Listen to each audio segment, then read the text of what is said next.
menjadi seorang koruptor sebagai pertanggungjawaban moral. Saya mau minta klarifikasi. Ini tanggung jawab siapa? Bapak malu nggak sih? Apakah saya dengar permintaan maaf yang benar?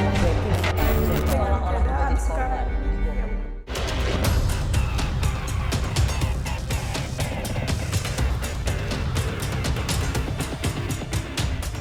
Karena data saya yang saya simpan secara private dicuri, kemudian di framing. Cincin dong Pak. Ini cincinnya, ini cincin. Oke.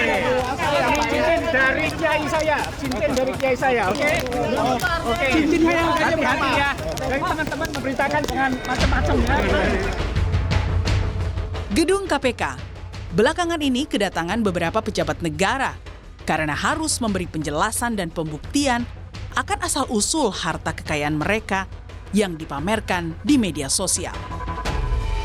Publik yang tadinya hanya melihat gaya mereka yang stylish dan mewah di medsos, akhirnya bisa secara langsung melihat penampilan mereka yang nampak lebih sederhana kala menyambangi Gedung Merah Putih. Mulai dari mantan Kepala Bea dan Cukai Yogyakarta Eko Darmanto,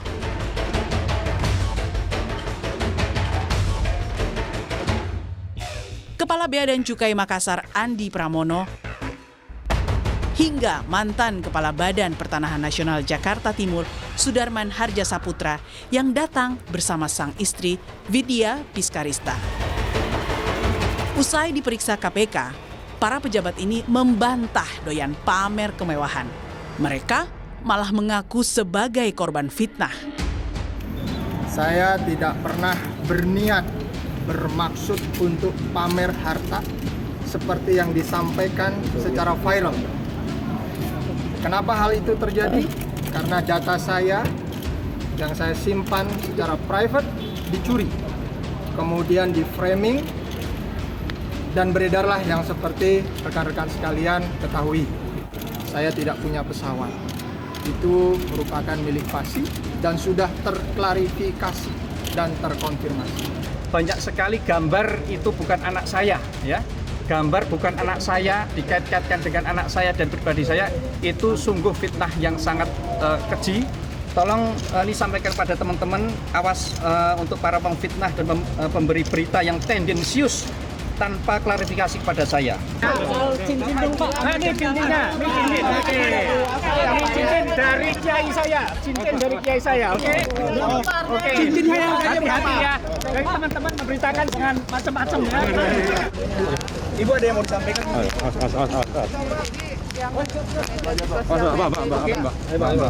Benar ya harga-harganya itu katanya. Jadi nggak benar ya Bu? Nggak benar ya Bu. Dia sebagai pejabat negara-negara itu. Ya harusnya enggak. Enggak ya Bu ya? Itu tidak benar. Jadi nggak benar ya Bu? Harga tersebut Bu? Jadi gimana Bu? Makasih ya Mas. Makasih. Tasnya ada merek Alpina nggak? Tapi ada juga upaya bela diri pejabat atas gaya hidup anak istrinya di media sosial yang dinilai publik mengada-ada.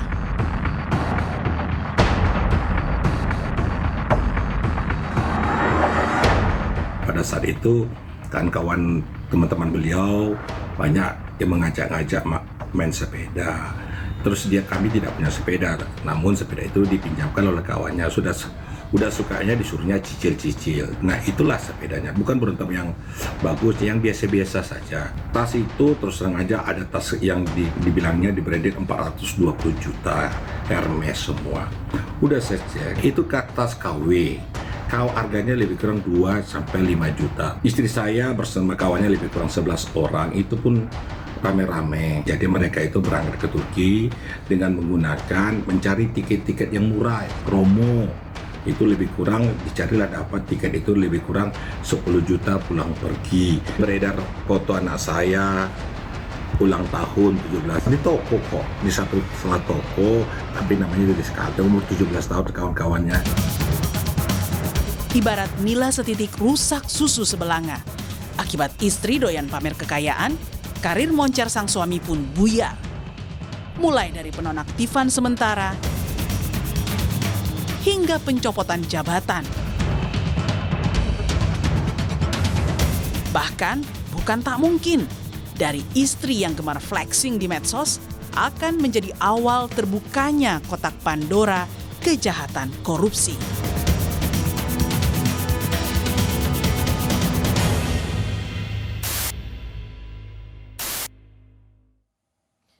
Sudah bersama saya Dr. Risa Permana Daily. Ia adalah peneliti psikologi sosial Universitas Indonesia, sekaligus juga pendiri Pusat Kajian Representasi Sosial Indonesia. Mbak Risa, terima kasih sudah di Rosi. Selamat malam Rosi, terima kasih sudah mengundang saya di sini. Saya yang senang bisa akhirnya Dr. Risa mau diwawancara di media televisi.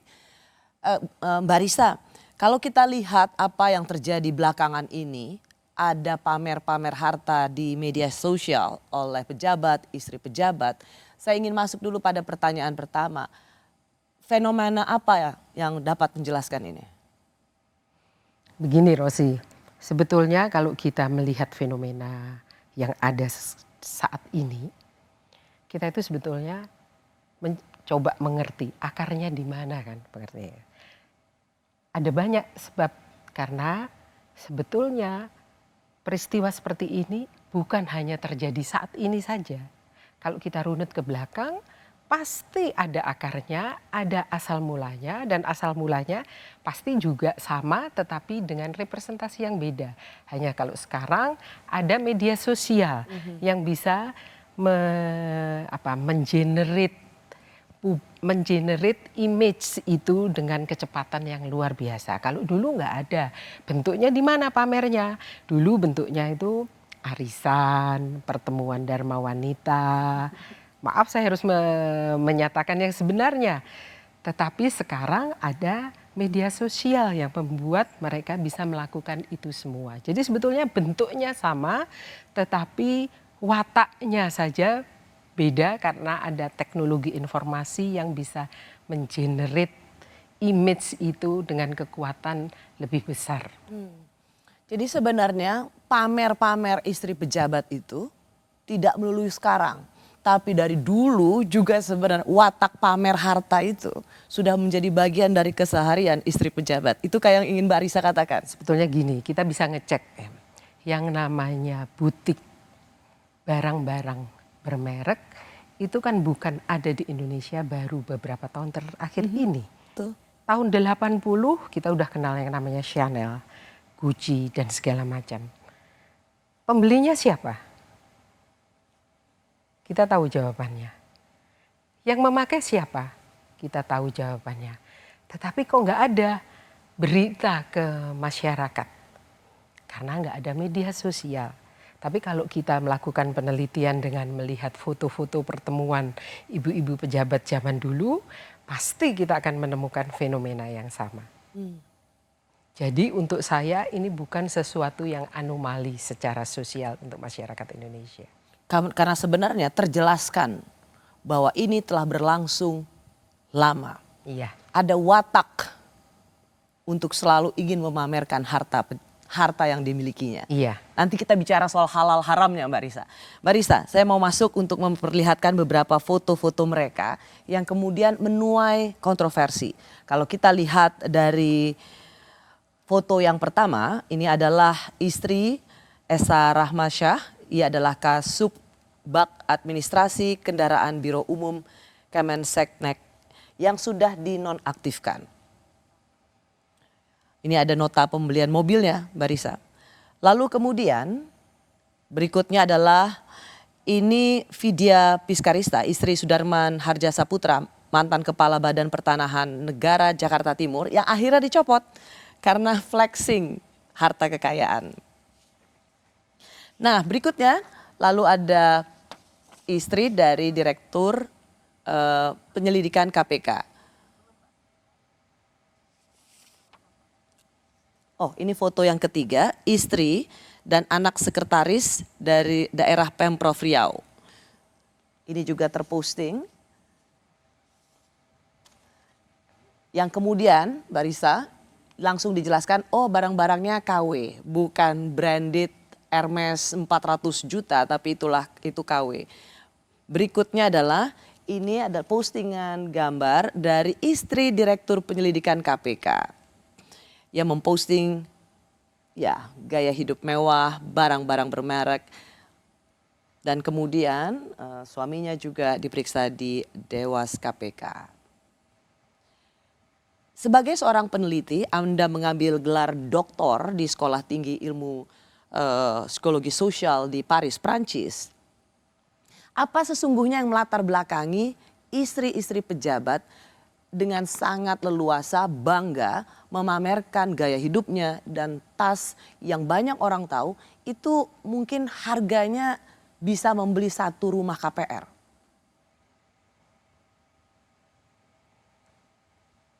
Pertanyaannya? Apa yang melatar belakangi sebenarnya istri-istri pejabat ini? Apa sih yang mereka pikirkan? Sebetulnya kalau untuk saya yang lebih penting bukan kok mereka, karena kalau yang beli, yang memamerkan itu sebetulnya jumlahnya kecil. Yang lebih banyak itu justru yang tidak memamerkan. Dan yang tidak memamerkan itu dia justru tidak terjangkau oleh KPK maupun pandangan netizen. Kalau mereka yang pamer ini itu saya menyebutnya sebagai snobisme yang paling dangkal. Kesombongan. Snobisme, dia cuma mau Angkuhan yang pamer. Ya, pamer tapi yang paling dangkal. Dan itu sebetulnya implikasinya untuk saya sama saja dengan kebodohan. Bodoh, apes, ditangkap. Yang lebih penting sebetulnya kita melihat yang nggak pamer itu jangan-jangan lebih banyak pemilikannya pada barang-barang seperti itu. Kita melihat nggak usah jauh-jauh ketika kasus Sambo meledak, tiba-tiba kita melihat foto dari kamarnya istrinya dengan lengkap dengan nenek. Apakah dia yang pertama yang memiliki model seperti itu? Tas yang begitu banyak? Enggak. Kalau Anda lihat, Anda ingat berapa tahun yang lalu ada istri Wakapolri. Hal yang sama juga. Nah sekarang kasusnya ini semua kan meledak karena kasusnya penganiayaan oleh Mario Dandi. Kemudian tiba-tiba menyentuh berbagai. Hal yang sama juga dengan bapaknya Rafael Alun yang menjadi petugas pajak. Kalau kita ingat berapa tahun yang silam, kita ingat ada kasusnya Gayus. Memang kemudian Gayusnya masuk penjara, dipidana. Tapi apakah Rafael Alun ini satu-satunya penerus dari Gayus, ataukah Putri Chandrawati itu satu-satunya penerus kebiasaannya sebelumnya, ataukah mereka ini cuma satu orang biasa yang nggak terkait dengan kultur perempuan yang menjadi istri penguasa di negeri ini. Jangan-jangan memang ada kultur kekuasaan yang memuliakan kekayaan, memuliakan harta atau memuliakan uang. Saya pernah bikin satu penelitian. Penelitian itu sebetulnya tentang representasi sosial kekuasaan. Dan ini penelitian internasional. Jadi ada kolega dari Meksiko, Rumania, Perancis, Italia, Moldavia, dan saya satu-satunya dari Indonesia.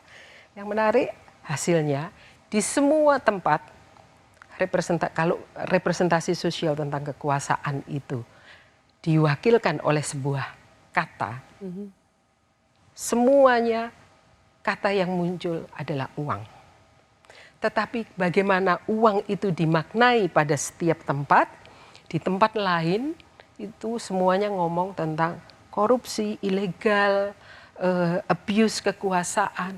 Di Indonesia, data yang saya peroleh dari mahasiswa yang relatif adalah insan berpendidikan dan harusnya menerima pendidikan tentang etik dan nilai-nilai tentang kekuasaan, tentang hidup kolektif yang harus kita hormati, ternyata uang itu memiliki makna positif. Makna yang direpresentasikan adalah uang itu adalah hal yang wajar melekat pada kekuasaan.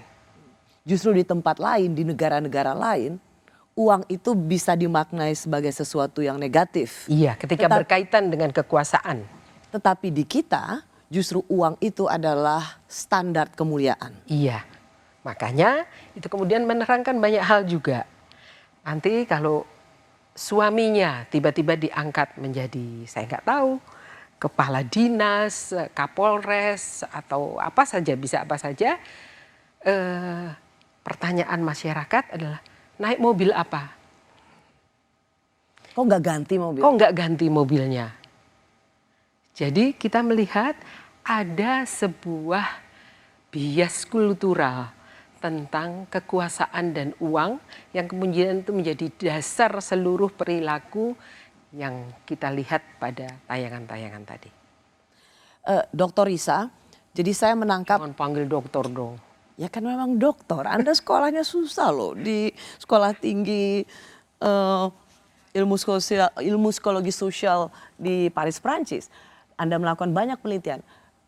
Jadi begini, saya menangkap ada 2 poin tadi dari pertanyaan saya. Apa yang melatar belakangi istri pejabat itu dengan sangat leluasa, bangga memamerkan gaya hidup dan barang-barang mewah. Tadi Mbak Risa mengatakan itu ya hanyalah kesombongan, keangkuhan yang dangkal. Bahkan dalam kata yang ekstrim, Mbak Risa mengatakan mereka tuh bodoh. Iya, sampai ketangkep. Kenapa memamerkan itu identik, saya mau masuk ke situ dulu Mbak Risa. Kenapa memamerkan barang-barang mewah di media sosial itu identik dengan kebodohan? Karena banyak orang menganggap itu sebagai wow, sukses, hebat, keren. Tetapi untuk seorang Dr. Risa, itu bodoh. Karena kita bagaimanapun kita harus kembali ke Indonesia. Konteks tentang masyarakat Indonesia. Ketika kita tahu bahwa mungkin angka yang saya sebut bisa keliru ya karena saya nggak tahu persisnya. Tapi kira-kira 30 juta populasi Indonesia ini berada di bawah kemiskinan, garis kemiskinan. Ketika kita tahu bahwa jumlah TKI yang berangkat mencari sesuap nasi ke luar negeri setiap tahun itu selalu bertambah. Dan saat ini mungkin jumlahnya sudah 4 juta. Sementara kita tahu juga bahwa pada saat yang sama TKI yang kembali bukan dengan rezeki tetapi menjadi jenazah itu juga banyak. Apa kita masih bisa bilang itu sebuah tindakan yang pantas kita lakukan di Indonesia? Pamer yang kita tahu UMR tuh kecil sekali loh. Dan UMR itu hanya bisa untuk mencukupi 1 orang, bukan 1 keluarga. Sementara tadi Rosi bilang mereka bisa beli tas yang harganya bisa beli 1 rumah. Artinya azas kepantasan itu kemudian tidak lagi menjadi satu nilai yang mengikat kita sebagai bangsa Indonesia, sebagai warga negara Indonesia. Dan kepantasan ini kan nggak bisa diukur celakanya, pantasnya sampai di mana nggak bisa diukur. Zaman dulu yang saya ingat, zamannya pejabat-pejabat Orba, kepantasan itu selalu dasarnya adalah bosnya. Oh bosnya pakai, istri bosnya pakai tas harganya 5 juta, berarti saya nggak boleh pakai yang 5 juta, harus di bawahnya 4,5 juta. Tiba-tiba ada hierarki kepantasan dalam nilai uang berdasarkan hierarki kekuasaannya juga. Sementara sekarang itu nggak ada. Jadi kepantasan itu sesuatu yang harus kita rumuskan bersama dengan tanpa menanggalkan kenyataan yang menjadi bagian kita sebagai warga negara Indonesia. Ada 1 poin lagi tadi dari jawaban Mbak Risa adalah yang dicemaskan oleh Mbak Risa bukan orang-orang yang sengaja dengan pamer harta. Saya senang dengan kalimat Mbak Risa bahwa mereka adalah sesungguhnya orang-orang bodoh yang memamerkan barang-barang berharga itu. Tapi yang kedua, poin Mbak Risa itu penting, yaitu yang dicemaskan oleh seorang Dr. Risa adalah yang nggak pamer, Tapi ini jauh lebih berbahaya. Sehingga mereka kemudian satu persatu harus mengklarifikasi asal-usul kekayaan mereka di KPK. Tapi bagaimana bagi mereka yang tidak pamer tapi malingnya justru luar biasa? Saya tidak pernah berniat bermaksud untuk pamer harta seperti yang disampaikan secara viral. Kenapa hal itu terjadi? Karena data saya yang saya simpan secara private dicuri, kemudian di framing, dan beredarlah yang seperti rekan-rekan sekalian ketahui. Akan tetapi, bila mana hal tersebut mencederai perasaan masyarakat, kemudian mencederai kepercayaan publik kepada pimpinan saya, baik di Kementerian Keuangan ataupun Direktorat Jenderal Bea dan Cukai, saya memohon maaf.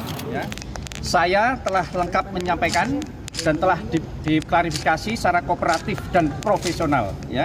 Selanjutnya foto-foto tentang diri saya, ya, sama sekali tidak ada yang berbentuk pamer dan lain sebagainya, sehingga dicari-cari yang lain gitu. Banyak sekali gambar itu bukan anak saya, ya.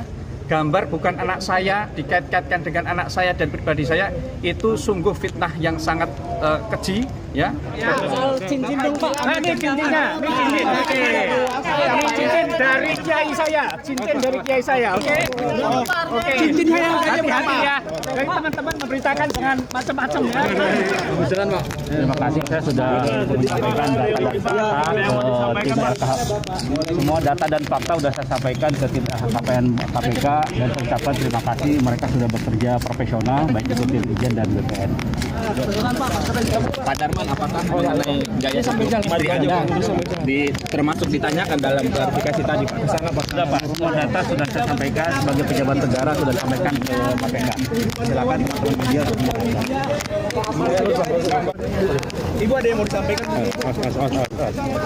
Yang di sosial media nggak benar ya, harga-harganya itu nggak benar. Berarti nggak benar ya Bu? Jadi nggak benar ya Bu? Pamer-pamer di sosial media sebagai pejabat negara itu. Ya harusnya nggak. Enggak ya Bu ya? Itu tidak benar. Jadi nggak benar ya Bu? Harga tersebut Bu. Nggak benar ya. Jadi gimana Bu? Makasih ya Mas. Makasih. Tasnya ada merek Alpina nggak? Masih bersama saya, Ibu Risa Permanadeli yang merupakan doktor psikologi sosial dari Sekolah Tinggi Ilmu Sosial di Paris, Prancis. Mbak Risa, pamer harta di media sosial, lalu ramai-ramai dipanggil di KPK, lalu memberikan klarifikasi. Dari semua timeline ini apa tanggapan Mbak Risa? Untuk saya yang menarik itu begini, seolah-olah kalau dia klarifikasi kemudian dia memberikan data kan, data. Nah di negeri ini data dan kenyataan itu nggak pernah sama kan. Jadi masalahnya siapa saja bisa memberi klarifikasi, tapi apakah itu mencerminkan kenyataan yang sebenarnya? Dan celakanya lagi kita sebagai sebuah satu unit yang politik yang namanya negara nggak punya sistem yang secara fundamental bisa mengendalikan. Kok bisa ya ngomongnya kayak gini, tetapi dia punya Brompton, dia punya tas Hermes, kayak itu kan nggak ada. Artinya apa? Artinya kita itu selalu asumsikan bahwa seluruh proses bernegara itu ngikutin buku teori gini, kita harus ada angka, harus begini, tetapi dia tidak disusun berdasarkan kenyataan kita sebagai orang Indonesia. Nah paling gampang nih ya, yang tidak pernah dipersoalkan misalnya, kalau kita sedang hajatan. Hajatan itu kan luar biasa besarnya untuk orang Indonesia. Saya punya teman seorang antropolog dari Irak. Ketika datang ke sini, kemudian saya bercerita tentang bagaimana implikasi untuk seorang orang tua yang punya anak perempuan dan harus melepas anak perempuannya dalam perkawinan dengan tradisi hajatan yang beda. Dia bilang, Risa, anak saya perempuan. Saya hanya berdoa jangan pernah saya punya menantu orang Indonesia. Artinya kita itu semua sebetulnya hidup kita sehari-hari masih melekat pada nilai-nilai yang diatur dari adat, tradisi, suku dan sebagainya yang ini tidak pernah terartikulasikan menjadi bahasa bernegara. Nah, tadi contoh yang saya katakan, kalau udah jadi pejabat, tiba-tiba semua orang bertanya, mobilnya ganti enggak? Tasnya pakai tas apa? Bajunya apa? Apakah itu berasal dari sebuah kebiasaan bernegara yang sedang mempertanyakan dia sebagai pejabat itu adalah perwakilan warga negara yang menerima mandat untuk menjalankan tugasnya, untuk melayani, atau dia sedang mempertanyakan anggota masyarakat yang memiliki nilai bahwa kalau pejabat menduduki jabatan itu harus menunjukkan kemuliaan. Pakai baju bagus, pakai mobil bagus, bagi uang dengan mudah, neraktir dan segala macam. Artinya memang ada dua tradisi kehidupan yang nggak pernah ketemu. Nah, celakanya klarifikasi itu selalu hanya bersoal tentang satu hal, tradisi bernegara. Tapi dia nggak mempersoalkan tradisi yang berasal dari kenyataan masyarakat. Dan hukum pun tidak melihat bahwa kita punya dua ruang kehidupan yang nggak pernah ketemu sebetulnya dan bahkan mungkin nggak pernah terpikirkan. Mbak Risa, saya ingin sekali mengulik lagi soal hajatan tadi. Karena kita tahu orang Indonesia kalau menikahkan putrinya itu luar biasa. Rasanya hanya di kita tuh ya, kalau menikahkan undangannya ribuan orang. Kalau di luar negeri itu hanya orang-orang yang dekat dengan pengantin dan keluarga saja. Apakah Mbak Risa ingin mengatakan perilaku untuk bahkan secara adat pun kita itu sudah sangat mahal. Sehingga mau tidak mau secara gaya itu membutuhkan gaya hidup yang berlandaskan adat saja. Kita memang harus mempunyai uang yang luar biasa besar. Itukah yang Mbak Risa ingin katakan? Iya, gampangnya. Bahkan bukan hanya kita nggak ngomong tentang pejabat, bahkan pada rakyat kebanyakan. Ya. Ada periode tertentu dalam kalender kita ini di mana ada hajatan. Jadi orang sunatan, kawinan selalu dilaksanakan pada bulan-bulan tertentu. Dari atas sampai bawah, itu pengeluaran untuk menyumbang hajatan, itu luar biasa besarnya. Dan itu kalau dihitung secara akuntansi, nggak klop dengan pendapatan. Ya. Pertanyaannya adalah, kok bisa ya? Kok bisa? Apakah orang secara khusus kemudian dia menabung, oh supaya saya nanti kalau ada hajatan bisa? Enggak kan? Artinya pada saat ketika dia menerima undangan hajatan yang datang pada saat yang bersamaan, dia hanya sudah tahu kalau orang kebanyakan mungkin dia bilang, ya udah saya biasanya makan ayam, sekarang makan tempe supaya saya bisa menyumbang. Tetapi bayangkan kalau ini pada pejabat, kan nggak mungkin. Dia pasti akan menyumbang dengan jumlah banyak. Soal pejabat negara, jadi memandang bahwa jabatan itu sebagai kekuasaan, kemuliaan, sehingga itu harus ditandai dengan uang yang banyak. Mbak Risa tadi mengatakan bahwa yang harus dicemaskan adalah orang-orang, para pejabat yang memang dia tidak memiliki sosial media, sehingga dia tidak merasa berkepentingan untuk pamer-pamer, tetapi bagaimana cara ia mendapatkan uang. Mereka jangan-jangan ngambilnya jauh lebih banyak. Mengapa itu yang menjadi kecemasan Mbak Risa? Tadi saya bilang kan ada dua sistem yang berjalan nih. Sistem formal, sistem bernegara yang dijalankan oleh pemerintah sebagai eksekutornya. Dia punya segenap prosedur administratif.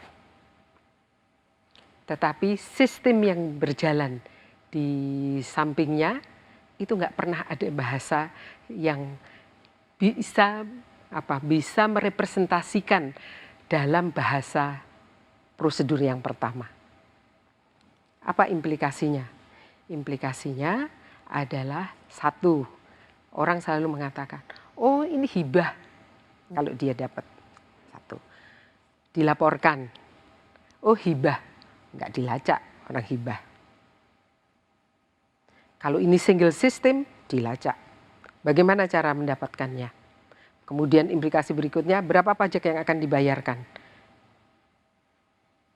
Nah, di tempat kita kan nggak ada di situ.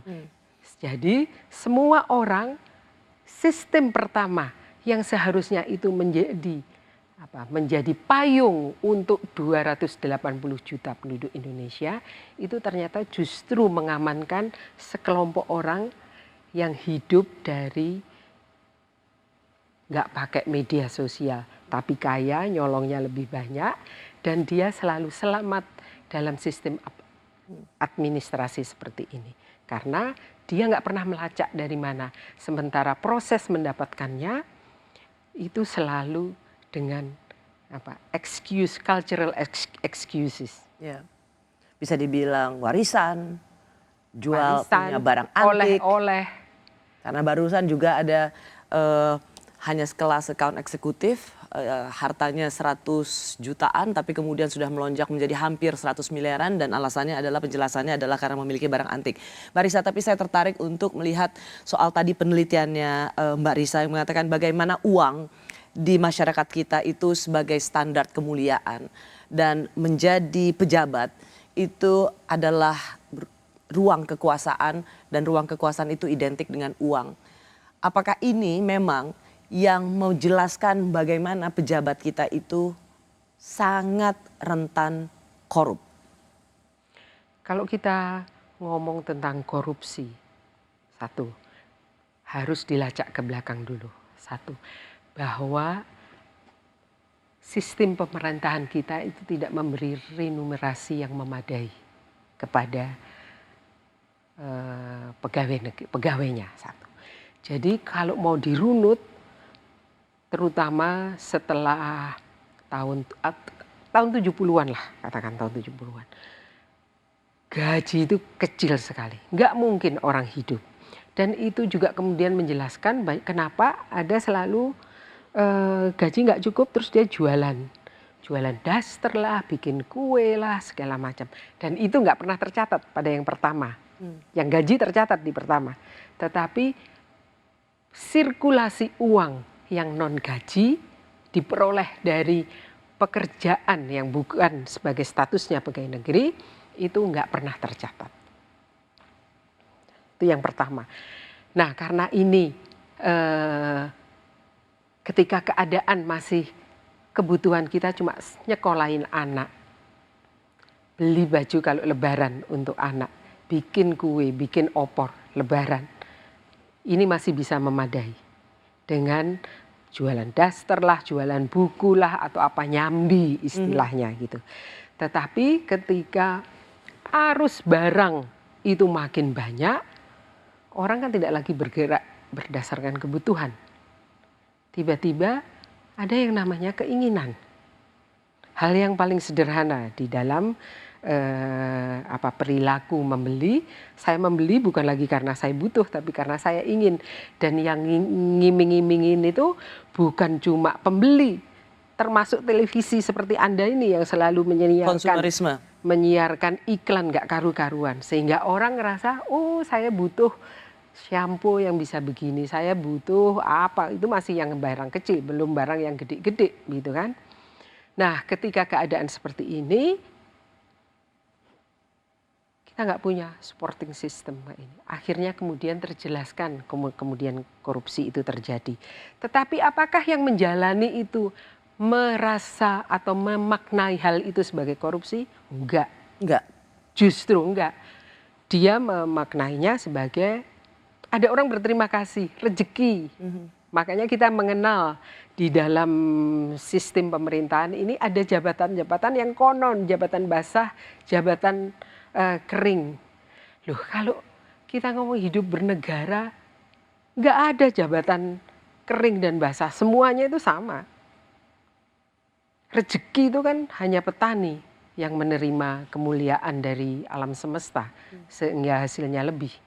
Tapi kita lihat ada analogi semantik yang dipindahkan dari kehidupan menerima kemuliaan alam semesta ini dalam kultur bekerja.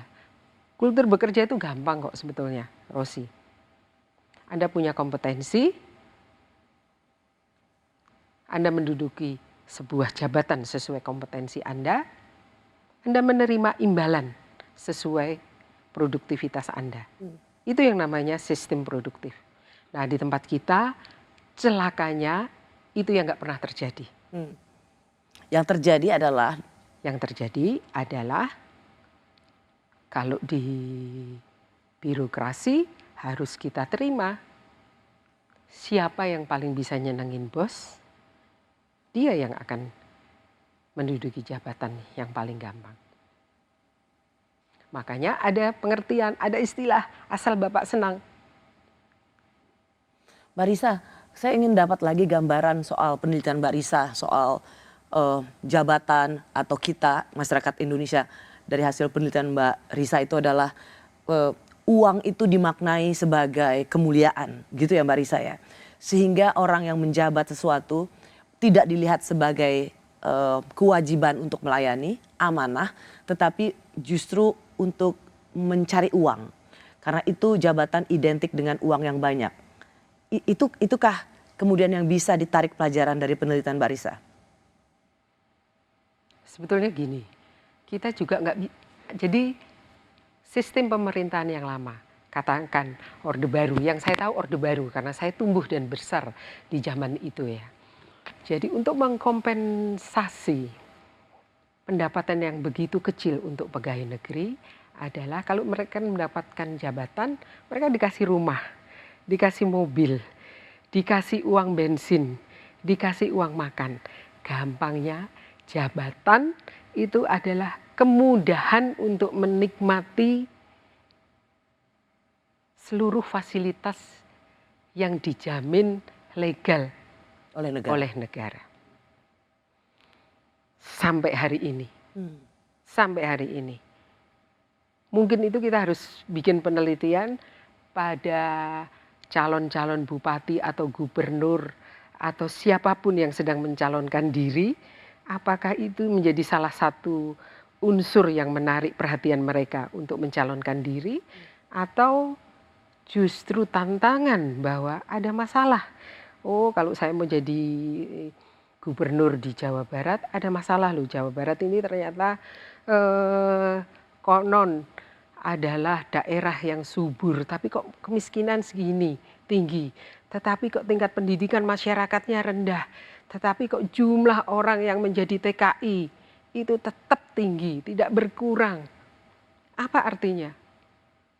Pernahkah seorang calon pemimpin bertanya pada dirinya sendiri tentang alasan kenapa saya mencalonkan diri untuk menduduki sebuah jabatan tertentu?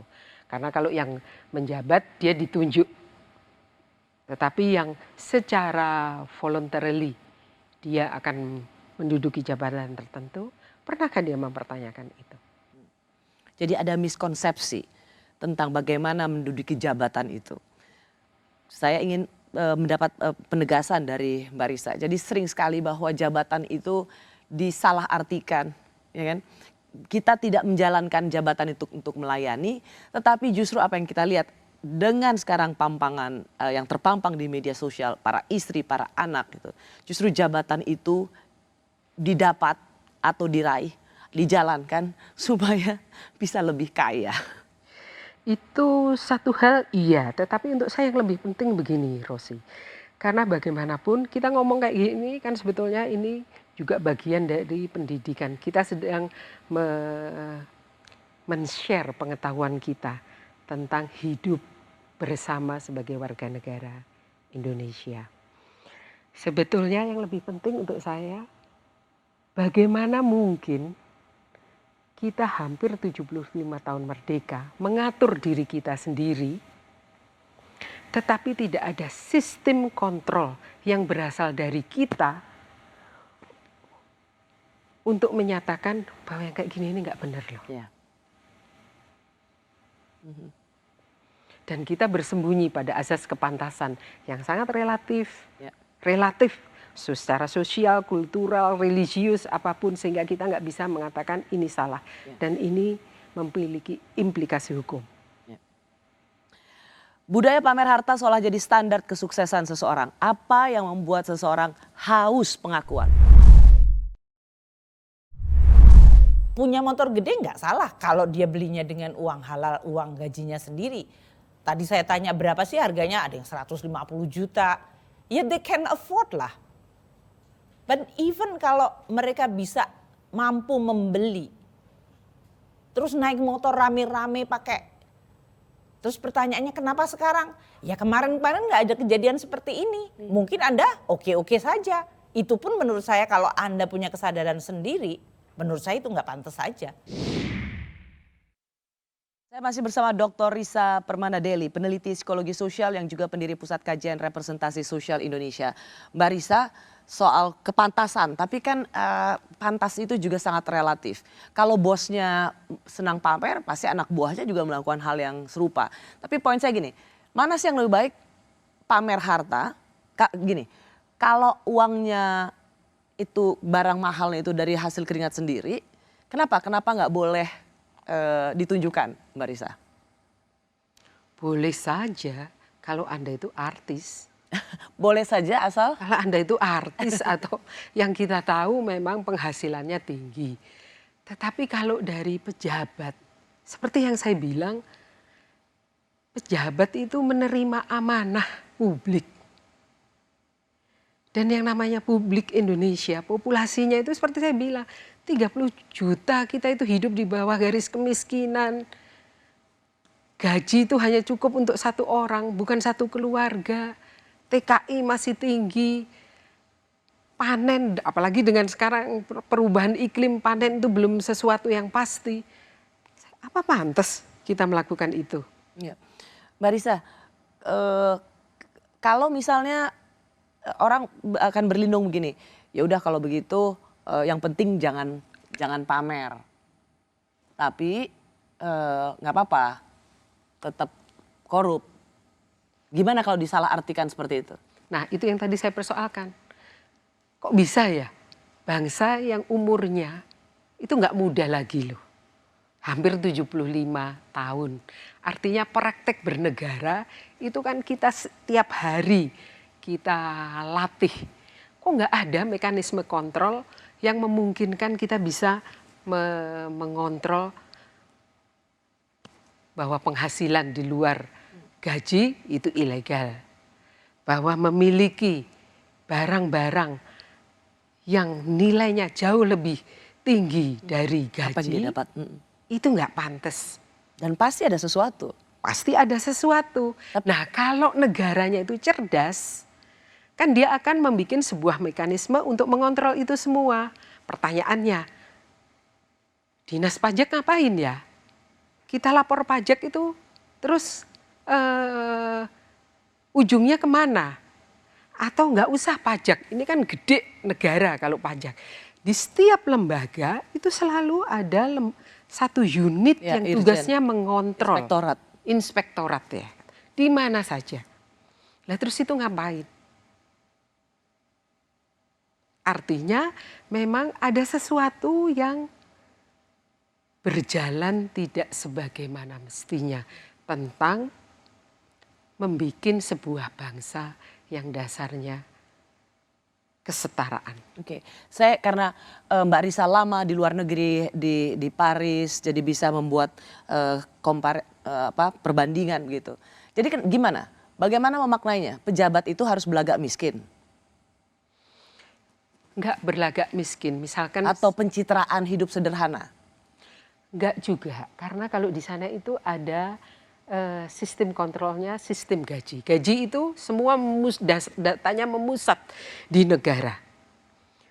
Rosi bekerja, nggak usah nggak usah pegawai negeri, pegawai swasta atau pelayan di warung kopi, itu gaji yang dia terima itu akan dilaporkan ke negara. Karena itu akan mempengaruhi berapa jumlah pajak yang dia terima. Sekaligus juga akan berhubungan dengan fasilitas-fasilitas yang layak dia terima.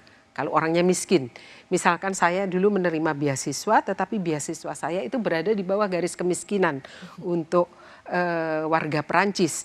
Jadi yang saya lakukan adalah saya datang ke kantor wali kota melaporkan, dan kantor wali kota akan mengatakan di rumah Anda punya apa saja? Oh, Anda nggak bisa, kami akan memberi bantuan fakir miskin supaya paling tidak saya tidak hidup di bawah garis kemiskinan.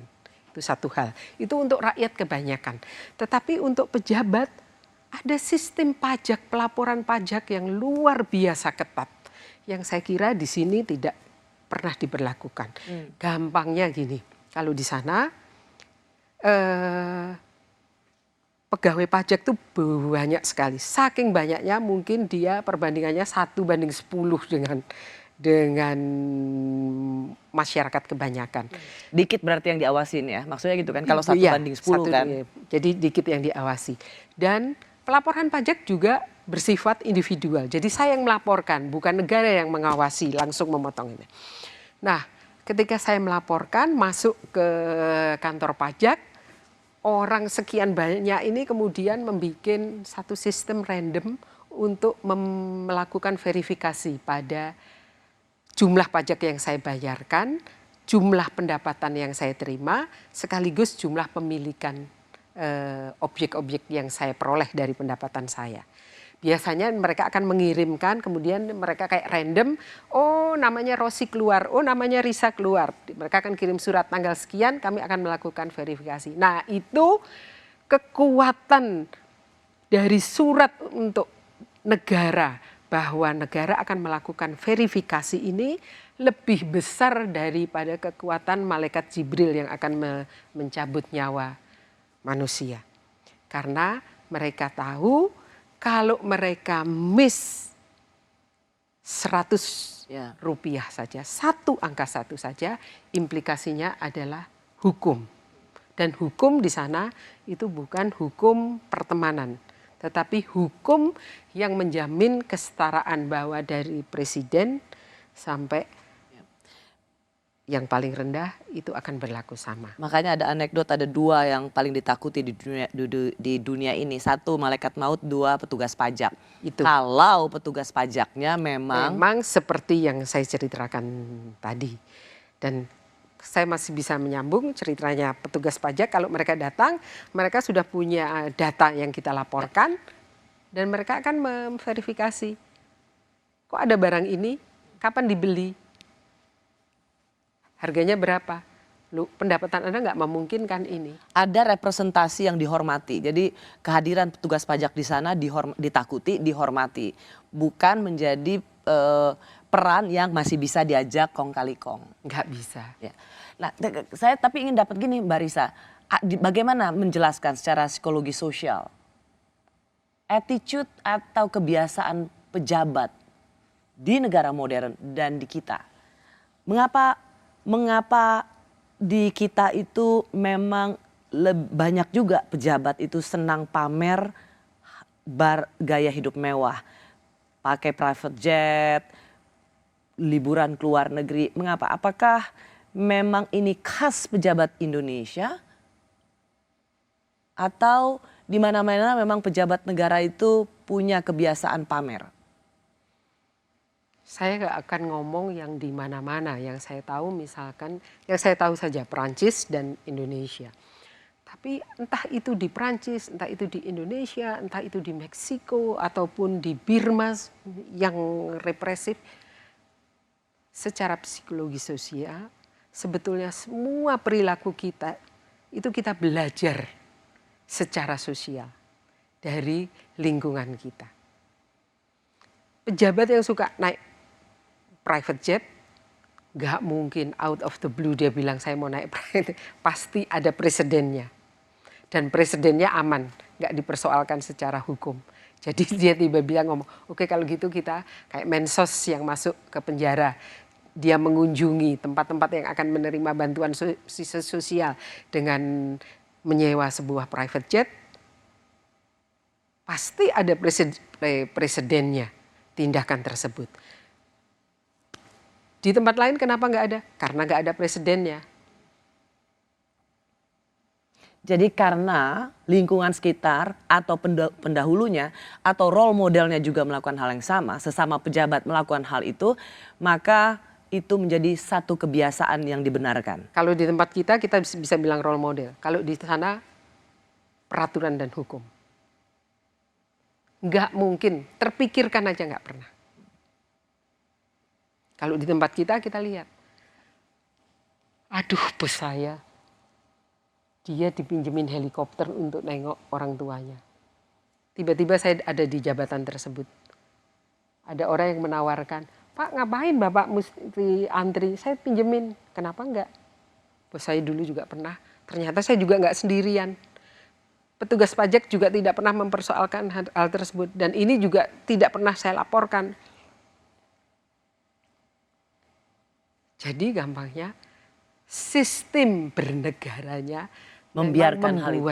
Membuat kita menjadi seperti itu. Kalau saya misalnya mau masuk apa yang dikatakan KPK, Mbak Risa. Wakil Ketua KPK Alexander Marwata mengatakan gini, coba teman-teman wartawan dan netizen kalau bisa ikut melacak para pejabat penyelenggara negara. Kemudian viralkan sehingga apa? Banyak yang gerak. Itu kan juga salah satu dorongan supaya pejabat tidak bertindak macam-macam. Saya bilang itu KPK yang bodoh. Kalau dia menjalankan tugasnya dengan benar, dia nggak harus menggerakkan netizen. Ini bukan meminta partisipasi publik ya, beda ya? Bodoh, dia tidak menjalankan tugasnya dengan benar. Sekaligus juga dinas pajak nggak menjalankan tugasnya. Negara yang harus masuk untuk selalu mengecek apakah pendapatan para pejabat negara itu yang digaji dari pajak kita itu sesuai dengan apa yang diberikan. Apa yang mereka miliki juga sesuai dengan gaji mereka. Bukan dari, dan mereka harus bisa membuktikan itu.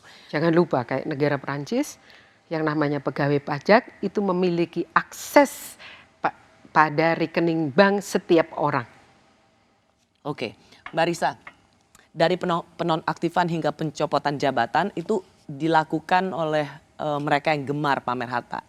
Saya mau tanya pada Mbak Risa, ini efektif apa tidak? Kalau menurut saya pantas rakyat kecewa karena pelayanannya dianggap tidak baik, kemudian aparatnya perilakunya jumawa dan pamer kuasa, kemudian pamer kekayaan, hedonis. Oleh sebab itu saya minta kepada seluruh menteri dan kepala lembaga untuk mendisiplinkan para di bawahnya. Bersama saya Dr. Risa Permanadeli, Direktur Pusat Kajian Representasi Sosial Indonesia yang mengambil gelar doktor di Sekolah Tinggi Ilmu Psikologi Sosial di Paris, Prancis. Dr. Risa, apa implikasinya statement Presiden Jokowi ini? Nggak ada orang menterinya. Kalau gampangnya, apakah saya bilang tadi kan makanya, setiap lembaga seharusnya ada sistem kontrol dalam lembaga tersebut. Kementerian Dalam Negeri, Kepolisian Republik Indonesia, Kejaksaan Agung, Mahkamah Agung, kementerian-kementerian yang lain. Katakan ada yang meleset dan memenuhi kriteria seperti yang dikatakan Pak Jokowi tadi. Apakah kemudian kalau itu ditemukan Pak Jokowi akan mencopot menterinya? Kan enggak. Jadi enggak ada efeknya? Enggak ada, cuma himbauan. Hukum yang ada efeknya itu. Hukum yang memberi jaminan bahwa semua orang itu sama, diperlakukan secara setara. Kalau cuma dihimbau, mana? Paling cuma sebentar, nggak posting-posting lagi. Kalau orang Jawa bilang itu ndelik. Apa itu artinya? Bersembunyi. Dia akan bersembunyi. Seperti fenomena yang kita lihat sekarang, begitu orang-orang yang pamer itu diperiksa suaminya, kita lihat berapa jumlah account Instagram yang di take down. Langsung ditutup. Ditutup. Tapi apakah kan itu menghentikan perilaku koruptifnya? Apakah itu akan mengubah cara kerja orang-orang kantor pajak? Apakah itu akan menghubungkan misalkan butik-butik yang menjual barang-barang internasional yang harganya luar biasa itu menghubungkan dengan kantor pajak? Paling gampang kan itu, kantor pajak datangin aja butik-butik itu, siapa yang membeli? Bagaimana caranya? Ya pasti bukan uang pejabat juga dong, Bu. Selalu. Di tempat kita mana pernah ada. Makanya cara pembayaran juga layak dipikirkan, Rosi.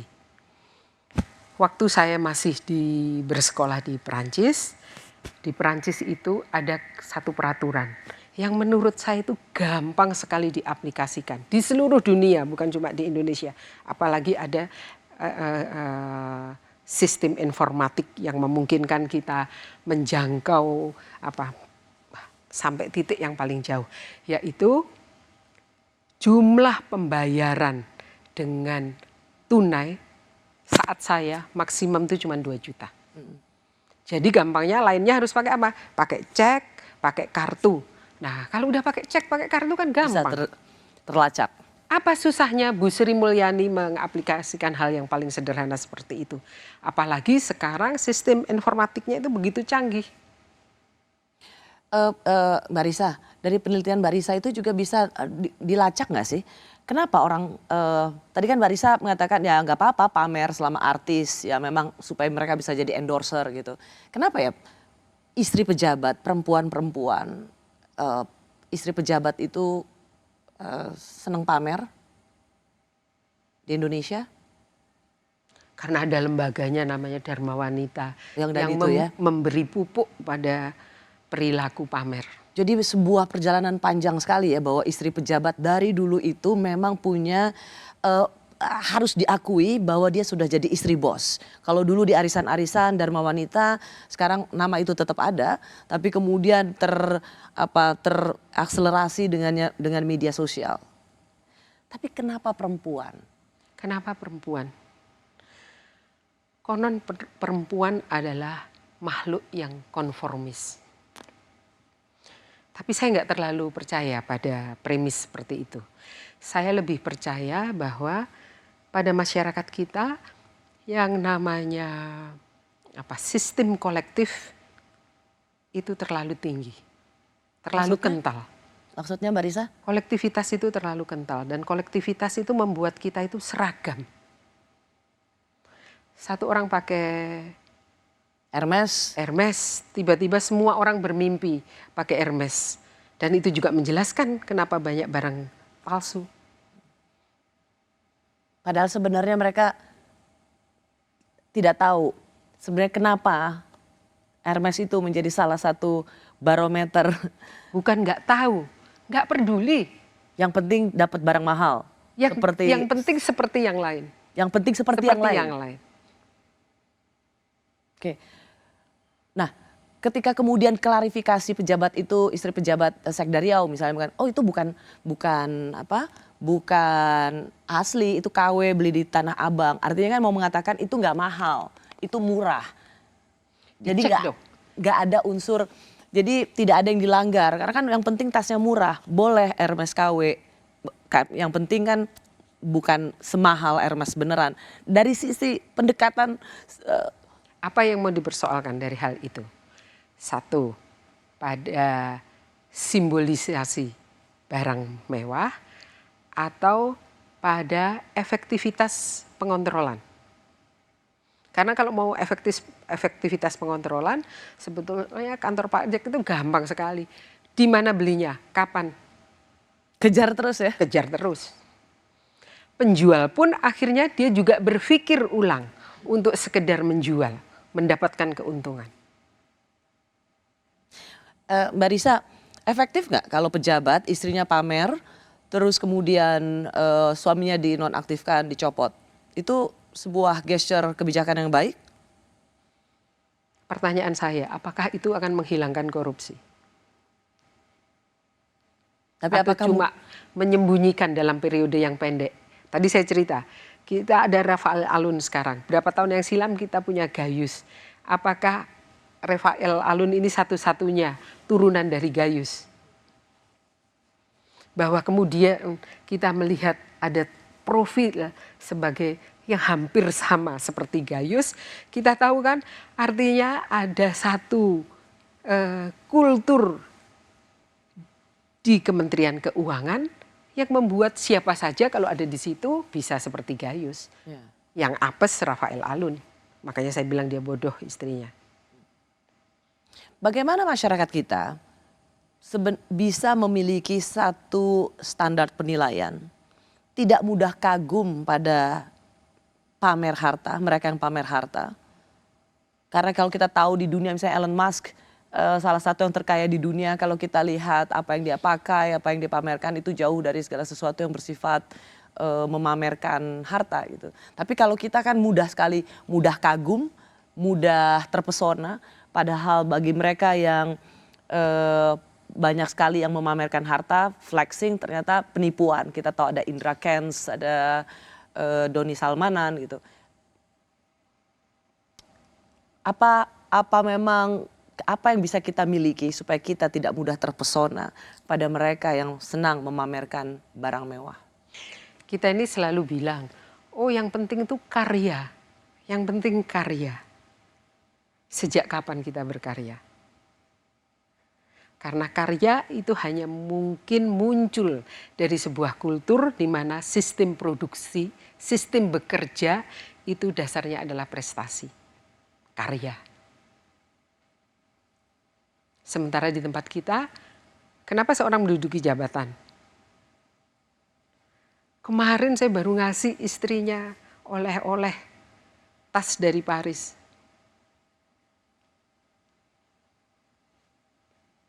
Besoknya dia, beberapa waktu kemudian dia menduduki jabatan baru yang lebih tinggi. Apakah itu hanya satu contoh? Enggak. Kalau mau jujur, Rosi, sebetulnya paling gampang itu adalah pagar pertama yang untuk mengontrol. Kenapa kita nggak gampang gumunan, istilahnya kalau untuk orang Jawa, itu adalah melihat pada karya. Tapi itu nyatanya nggak ada. Karena nggak ada, maka kata,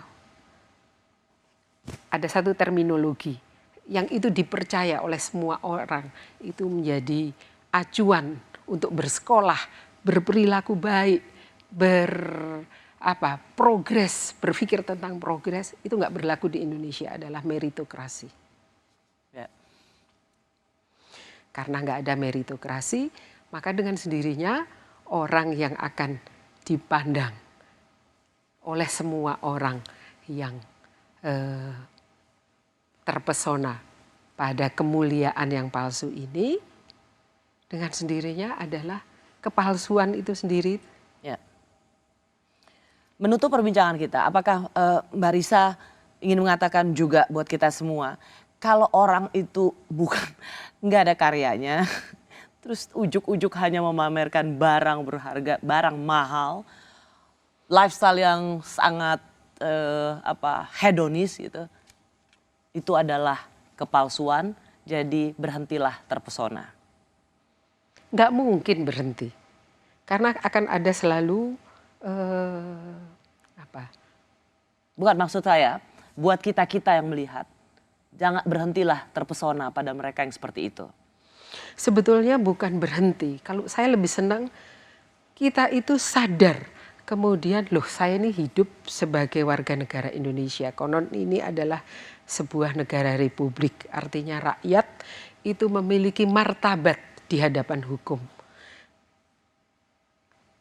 Ketika kita tahu bahwa hal ini berlangsung terus, rakyat diem saja.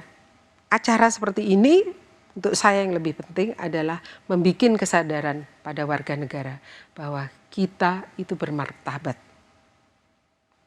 Dan martabat itu bukan ditentukan oleh tadi itu. Ya. Kita adalah bangsa yang bermartabat. Dan martabat itu tidak ditentukan dari barang-barang mewah. Terima kasih. Terima kasih Dr. Risa. Senang bisa berdiskusi dengan Anda. Terima kasih. Terima kasih juga bagi Anda yang telah menyaksikan Rosi. Kita jumpa lagi Kamis depan. Tetaplah di Kompas TV, independen terpercaya.